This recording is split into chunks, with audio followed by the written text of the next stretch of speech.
Admiral Sinha, I want to begin by asking you, what do you make of this protest and the timing just ahead of President Xi Jinping's re-election?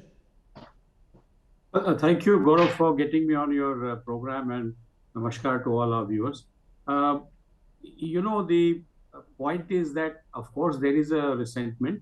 There are people who are not happy that Xi Jinping is going to have a third tenure.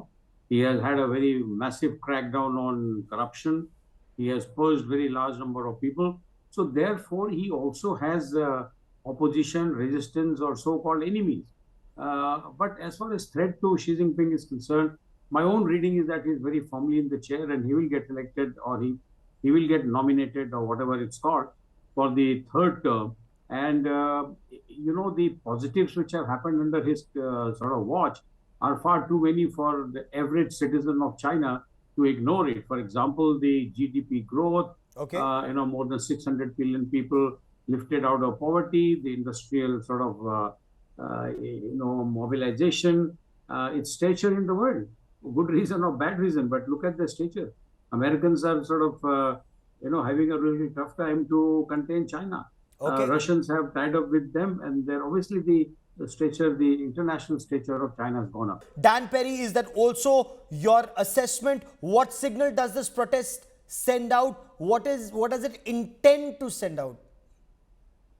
It's obvious not everyone in China is so pleased with the prospect of a third term for Xi Jinping.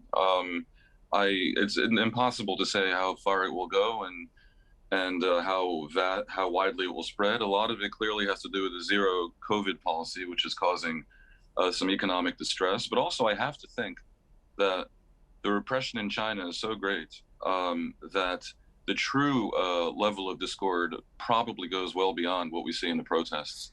Big question is how far the Chinese Communist Party will be willing to go to suppress this discontent if it goes much further. Okay. Inar Tanjan, you are in Beijing. What is your understanding of this protest? A lone wolf? Or is it intended to send out some kind of a bigger message to Xi Jinping? Are at least some people who are opposed to him ganging up on him?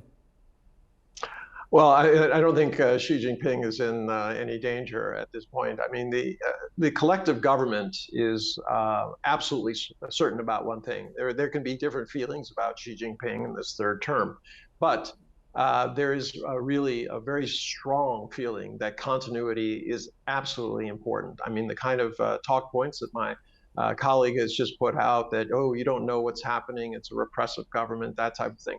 These kind of constant negatives are actually bolstering Xi Jinping and the government, because this is a country where even last year 90% of the people approved of the job that the government was doing.